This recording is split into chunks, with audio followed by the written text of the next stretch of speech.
Je vais vous parler de l'amour en ce mardi 3 mars 2015.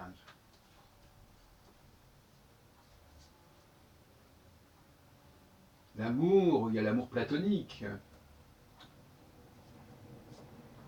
Qu'est-ce qui est le cœur de la relation amoureuse? Est-ce que c'est le rapport sexuel?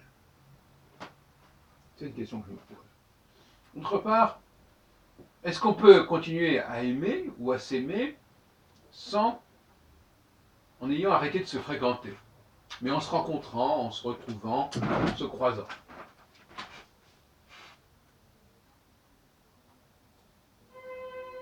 Voilà ce dont je souhaiterais débattre maintenant.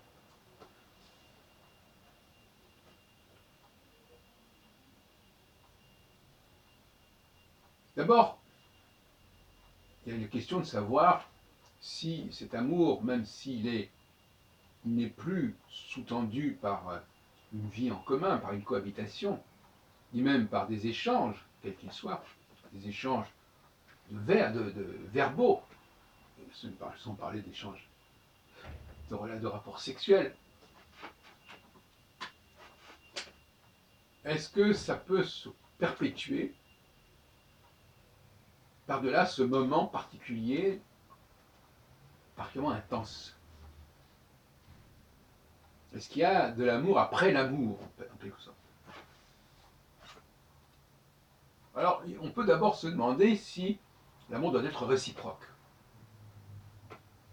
pour exister, pour continuer à exister, puisque nous sommes dans un discours de qu'est-ce qui se passe après la rupture, après la séparation, lorsque les gens ne se fréquentent plus en tant que couple. Mais est-ce que le couple ne va pas perdurer par ailleurs, se pérenniser par certains côtés? Alors, tout ça est très ambigu, tout ça est très complexe.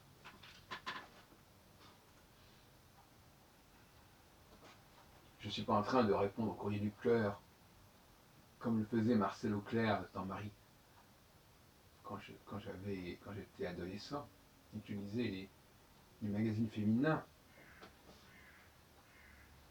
Mais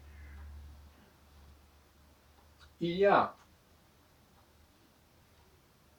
de la vie après la rupture, il y a de l'amour survie après la rupture. Surtout si les gens continuent à se voir. Mais quand je dis se voir, je ne veux pas dire se fréquenter, mais se côtoyer, comme dans une petite ville de province, où les gens, même qui ont rompu, se rencontrent, se croisent, dans des réunions, dans des boutiques ou n'importe où. À Paris, c'est plus délicat, mais ça peut se produire aussi. Si les gens appartiennent à une même communauté religieuse, par exemple, ou à un même parti politique, ou à une même société, bien évidemment, ou une même profession, ils ne peuvent pas manquer de se rencontrer régulièrement, même s'ils ne s'adressent pas la parole. Mais ils se voient, leurs yeux se croisent, chacun sait qu'il y a la présence de l'autre à côté, dans un même espace.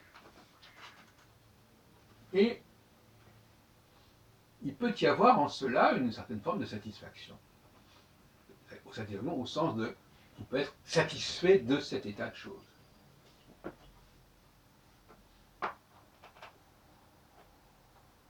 Car le fait de se parler, le fait de se toucher, n'est pas une condition sine qua non. Surtout si ce stade-là a existé par le passé entre les personnes en question.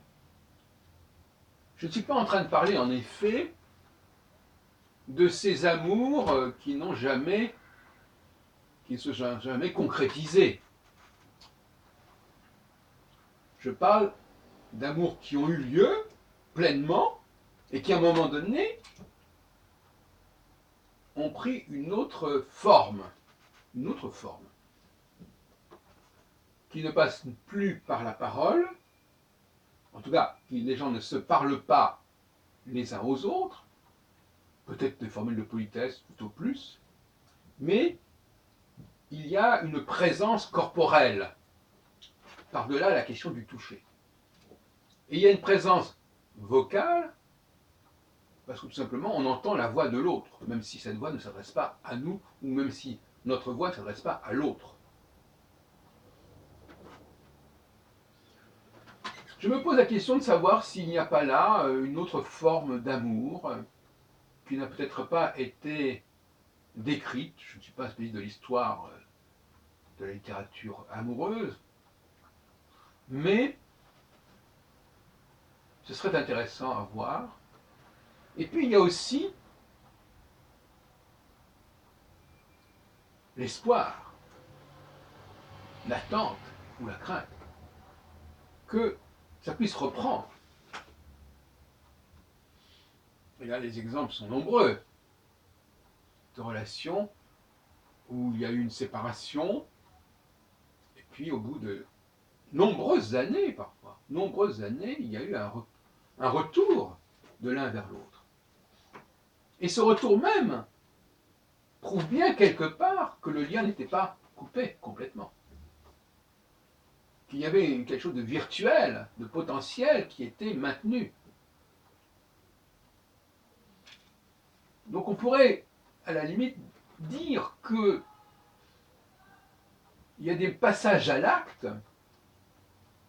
dans l'histoire d'une relation amoureuse entre deux personnes. Si on entend par passage à l'acte la parole adressée à l'autre, la parole amoureuse, le discours amoureux, et aussi le rapport amoureux, c'est ce que je veux dire. Et puis, à un moment donné, c'est suspendu. Et il y a un suspense d'ailleurs. Qu'est-ce qui va se passer? Il y a une attente. Ça n'est peut-être pas dit, mais c'est en attente, c'est en instance. Ça va peut-être un jour il y aura peut-être une conclusion, un nouveau stade dans la relation. On est dans le domaine de l'espérance et de la mémoire aussi.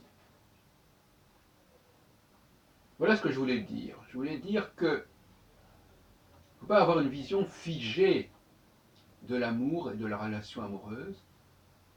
Elle peut prendre des formes successives. Si véritablement une personne ne souhaite pas rencontrer une autre personne, il faut qu'elle change de milieu, il faut qu'elle change de ville. Ce qui est toujours possible si c'est vraiment à ce point-là.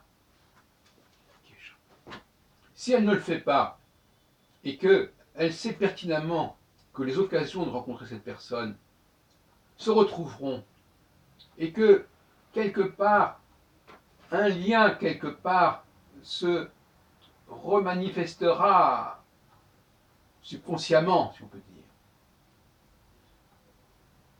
c'est qu'elles sont d'accord pour que quelque chose se poursuive quelque part.